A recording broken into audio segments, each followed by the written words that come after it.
3 minutos, ingresamos formalmente en la segunda hora del programa. Ya está del otro lado de la línea y no lo quiero hacer esperar. Para mí es un placer, más es un amigo, hace mucho que no hablo con él, pero siempre es un placer escucharlo y es de esos tipos que uno siente que aprende mucho. Horacio González, buenos días, Dante Palma te saluda. ¿Qué tal? Buenos días, Dante. Buenos días. Bueno, una alegría escucharte, Horacio. Igualmente.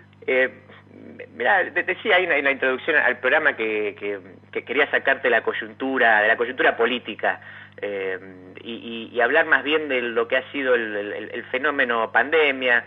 Leí algunos comentarios tuyos, algunas notas y a ver, estamos cerca de cumplir un año con el virus en Argentina y el discurso del gobierno nacional pareció, después vos me dirás si estás de acuerdo, me pareció como que realizó un viraje de un primer momento, entre comillas, paternalista, con fuerte carga sobre lo colectivo, la solidaridad y una moral del cuidado, a una suerte como de retiro de la escena, ¿no? Como resuelvan de manera individual el cuidado, confiemos en la vacuna, como si el discurso de la libertad que esgrimieron sectores de la oposición lo hubiera esmerilado, como si el gobierno no tuviera la espalda para sostener el discurso original. Entonces, me interesa preguntarte, obviamente digo, si estás de acuerdo en este diagnóstico, pero sobre todo que expliques en todo caso por qué esta idea de libertad acabó primando por sobre la de protección de la salud.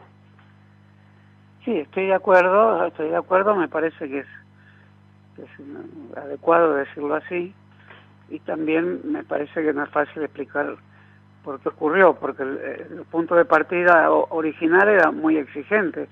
La declaración de que primaba la vida por encima de la economía no es frecuente escucharla de ningún gobernante en ningún país del mundo, y menos en esta época, porque se sobreentiende que hay una fuerza en el poder económico que determina o influye o evoca todas las demás posibilidades vitales. En ese sentido, invertir lo que la sensatez política mundial ha consagrado como un enunciado irrebatible, que es un predominio del ser económico, Fernández lo que hizo fue invertirlo de una manera muy rápida y sin que estuviera despojada de elocuencia, porque tenía la elocuencia de una frase no habitualmente escuchable en ninguna situación, excepto que fuera una situación de tal excepcionalidad, de tal gravedad y de tal carácter abismal, digamos, que justificara invertir una proposición que el idealismo filosófico siempre negó, pero la realidad política siempre la afirmó. Primero la economía y después vendrá lo demás.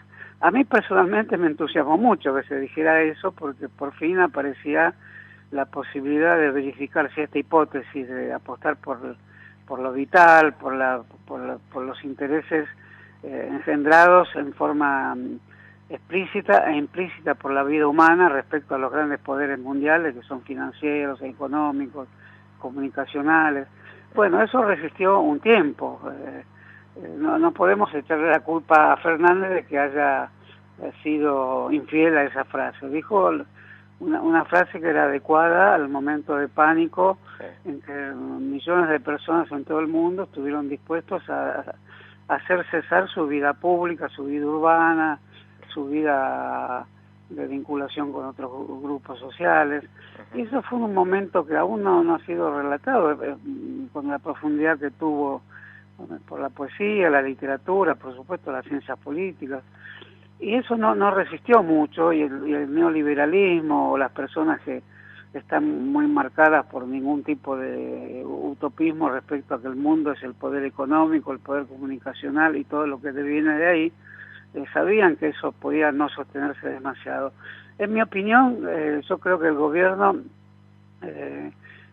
hay que saludar que haya dicho esa frase y hay que lamentar que no se haya empeñado más en sostenerla, porque la Argentina, ¿qué papel puede tener en el mundo? Es un país importante, lo es mucho para nosotros, lo es poco para los que no son argentinos, y para otros hasta es despreciable. Es un país sin destino que tendría que solamente dedicarse a exportar soja, un poco de carne o mucho de carne, y los que lo hacen cuidar que no le toquen los impuestos, que no tengan que pagar nada, que no haya retenciones. Si fuera así, es un país que no vale la pena de sostener en términos de una gran aventura colectiva respecto a lo que es una nación con problemas, con dilemas y con grandes desigualdades, pero que es una nación. Y en ese sentido yo lo único que le reprocharía al gobierno es que, como dijo esa frase quizás impensada, si lo hubieran pensado más tiempo por ahí no la decían, sí. Ya que fue dicha esa gran frase de carácter humanístico, hubiera pretendido que se la hubiera defendido con más ahínco y no haber caído más fácilmente de lo que yo pensaba dentro de la prédica del neoliberalismo, que es que enlaza con la realidad de millones de personas que también quieren salir a la calle a tomar un café, quieren seguir trabajando. Entonces la complementación de esa frase hubiera sido la gran utopía que uno siempre buscó en su vida, que al privilegio que se le da a la vida respecto a la economía, que le hubieran buscado formas económicas, cooperativistas, de nuevos tipos de producción, etcétera, que fueran condicentes con ese gran desafío que finalmente no pudo ser cumplido, ¿no? Ahora sí, en esta misma línea, a ver, se escuchó mucho, y así que lo repito, porque tampoco soy un gran conocedor al respecto, pero de que, bueno, los países asiáticos fueron evidentemente más eficaces en el control de la pandemia, y que eso respondía a que justamente lo que nos diferencia de aquellos países es toda una cultura donde hay una concepción de la libertad distinta, una mirada del Estado distinta, una concepción de la autoridad distinta. ¿Vos qué opinión tenés al respecto? Bueno, que sí, efectivamente, diferencias culturales, y en ese sentido me parece que había que adecuarlas a lo que es la sociedad argentina, que es una sociedad que no tiene un carácter, no es el modo de producción asiático la Argentina. La Argentina es un país que no tolera disciplinas estatales muy acentuadas. Puede tolerar una política estatal de control de precios, de incentivo a la industrialización o como fuera, y eso de hecho no ha sido solo tolerado, sino también estimulado, menos en los periodos del neoliberalismo. Pero me da la impresión que la prédica neoliberal, es decir, la idea de que hay en cada sujeto, en cada yo, una potencialidad suficiente como para regular su propia vida y autoabastecerse al margen de cualquier indicio comunitario, eso terminó triunfando en la Argentina. Por eso estamos en un periodo de un gobierno que no es neoliberal, pero hay capas soterradas, internas, subterráneas de la vida nacional, que están en la vida popular también, me refiero, que están ligadas a esta aspiración del llamado neoliberalismo, que es una aspiración de regular tu propia vida a través de tu supuesto orgullo personal, que nada dependería del modo en que hay coacciones de todo tipo que no estás percibiendo. La coacción de tener un celular en la mano no será tan grave, pero es un tipo de coacción que se expande a las demás esferas de la vida y puede terminar siendo un país que donde el neoliberalismo hizo, además de los estragos económicos sociales que hizo, tiene como una escuela pedagógica en muchos sectores, e incluso que apoyan al gobierno de Fernández. Entonces ahí me parece que se precisaban más esfuerzos pedagógicos para notar de qué modo el neoliberalismo está aliado a nuevas tecnologías y a nuevas formas de publicidad. Cuando vos lees un diario digital, sos interrumpido 5 veces por publicidades. Sí. Antes la publicidad estaba al lado en el diario de papel, ahora está dentro del texto. Entonces tener un tipo de lectura donde dentro del texto está todo el equipamiento publicitario, estás leyendo Chevrolet, Nissan, Netflix, estás leyendo una propaganda de pastillas en un texto que puede hablar de una historia de la Segunda Guerra Mundial, de modo que ¿qué es el lector? Que además es un ciudadano, un productor, el miembro de una nación, están horadando ahí donde está la cultura crítica. Entonces eso el gobierno tiene que percibirlo. A mi juicio, las palabras de Fernández cuando inició su mandato festejando la economía de la información, así no tengo nada contra el hecho que se tomen los grandes eventos tecnológicos que están ocurriendo y se los reutilice y se los reinvente a su vez en las naciones. Pero si no se hace eso, solo se hace la apología, estamos haciendo la apología de los nuevos profetas de la humanidad, que son Bill Gates, o Apple, o Mercado Libre, no sé, poner el nombre que quieras.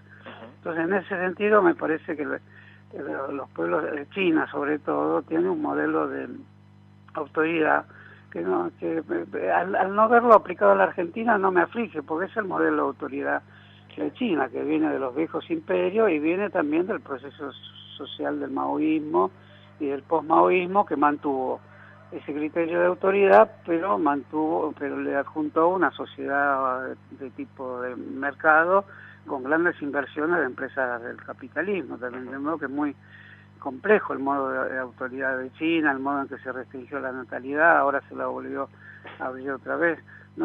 China me parece admirable, sugestiva, llena de seducción, pero no es un modelo político o económico para la Argentina. Pero como tienen una enorme seducción, creo que el destino de la Argentina es establecer relaciones más frecuentes, sólidas y sustantivas, tanto con China como con Rusia. Ya con Estados Unidos probamos demasiado. Sí. Nunca fue bueno. Sí. Nunca fue bueno porque ya Estados Unidos se fundó como una nación expansionista. No es una nación milenaria, es una nación inmigratoria, es una nación con grandes poetas, grandes novelistas y grandes bombardeadores. Entonces todo eso es un enigma para la Argentina, cómo pensarse a sí misma en relación a la vida, a la economía, de las cosas que dice el presidente, que muchas me gustan, otras me parecen que la pifia demasiado.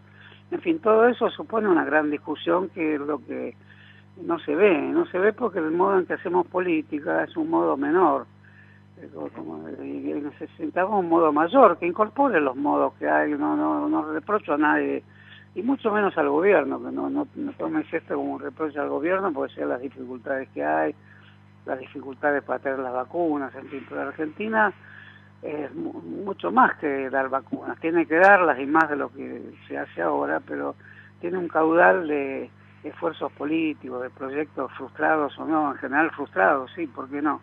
Pero que de esa ceniza se puede reavivar un fuego muy importante. Entonces hablas de otra manera con Rusia, con China, e incluso con los nuevos Estados Unidos, que no sabremos qué cariz tomarán, pero sobre lo cual no me hago ninguna expectativa favorable. Por eso hay que reconstruirla de un modo tal donde el lenguaje, la lengua nacional, la lengua que hablamos, se examine a sí misma para no aparecer en cualquier momento como el que dice, ufa, me quitan la libertad de ir a la esquina, de tomar, de seguir trabajando. Así, el gobierno tuvo que y tiene que seguir ahondando en el carácter colectivo, de modo tal que la propuesta de seguir manteniendo una economía viva pueda inventar otras formas económicas que den derecho también a sentirse un gobierno que salvaguarda la vida y la noción de los estudios de humanidades también. No puede ser un gobierno solo cientificista, cosa que se acentuó en los últimos tiempos debido necesariamente, y esto no lo cuestiono de ninguna manera, al papel que tuvieron infectólogos, médicos, absolutamente imprescindible, pero de eso no tiene que quedar un desequilibrio enorme respecto de las ciencias biotecnológicas y las ciencias humanas, ¿no? Ese desequilibrio que hay hoy hay que remediarlo también. Ahora sí te hago la última y ya te agradezco por el tiempo. Lo mencionaste al pasar, pero yo leía, es una entrevista, creo que fue de Página 12 de hace unos meses, donde criticabas a muchos filósofos de moda por ciertas declaraciones ansiosas, alarmantes y efectistas, pero afirmabas que efectivamente la pospandemia traerá cambios y que el mundo estará más protocolizado y en tanto tal será más opresivo, decías. ¿Por qué lo ves así? ¿Vos podés desarrollar esta idea? Bueno, Dante, me parece que es lo mismo. Que estás haciendo una pregunta que estoy seguro que vos la podés responder muy bien. Sí, pero vos sos el entrevistado. Y estaremos de acuerdo, te lo digo rápidamente. Yo creo que todos los controles que hay, muchos van a desaparecer, sin duda. El modo de usar la ciudad, los medios de transporte, el modo de vida habitual del país va a hacer que retrocedan muchas formas de control que hoy se aceptan como necesarias. Otras van a quedar, por ejemplo, quedará el Zoom para hacer psicoanálisis, espero que no, porque ya no hay psicoanálisis, o hay Zoom o hay psicoanálisis. Todo el mundo de las presencias, lo presencial como forma del ser, ha sido sustituido de muchas maneras y todos lo toleramos un poco fastidiados. Algo de eso va a quedar, porque es un mundo que está dirigido por personas que son más bien tecnócratas o tecnoburocráticas. Pero creo que un movimiento social en la Argentina, los movimientos sociales que son tan sólidos en la Argentina, que actúan en general muy rápidamente, tienen que intervenir en que todo lo que sustrajo al mundo presencial, el mundo llamado las conexiones remotas, en algunos casos podrán quedar porque no les niego utilidad, pero en el sistema educativo, en las ciencias humanas en general, en el psicoanálisis, en fin, en todos los contactos que son insustituibles del modo presencial. Una sociedad es la insustituibilidad de la vida en presencia, de modo que como los mecanismos remotos de relación son grandes negocios, van a pugnar por seguir haciendo sus grandes negocios. Yo no sé quién maneja Zoom, pero te imaginarás que pasaron del famoso garage donde lo habrán inventado a ser los multimillonarios del mundo. Claro. Eso creo que no puede ser. Eso es una tarea del Estado, de ver que efectivamente el Estado también es presencia. Se habla de la presencia del Estado. Bueno, cumplamos con la presencia del ser humano como forma viva con otros seres humanos, incluso aunque haya apretujones en el subterráneo. Eso debe quedar claro, porque si no, la propensión de todo el mundo de aceptar con alegría los nuevos cambios tecnológicos corre el riesgo de que se acepte con alegría un conjunto de cambios que van a alterar la vida humana de una manera irreversible al sacarle el vigor y la necesidad y la poética que tiene la presencia, la presencialidad. Horacio, te mando un abrazo grande. Y bueno, gracias Dante, yo también. Que creo que en general en la radio no se habla así que te agradezco. No, te por agradezco favor, que hayas siempre provocado estas palabras, ¿no? Un saludo a Liliana, un abrazo grande. Muchas gracias. Era Horacio González, un gusto que nos dimos en este regreso de No Estoy Solo en Vivo, 5ª temporada, ahora un poquito más de Chico Buarque y lo que viene. Si les gustó Horacio, quédense porque viene una entrevista histórica a Karl Marx en 1871.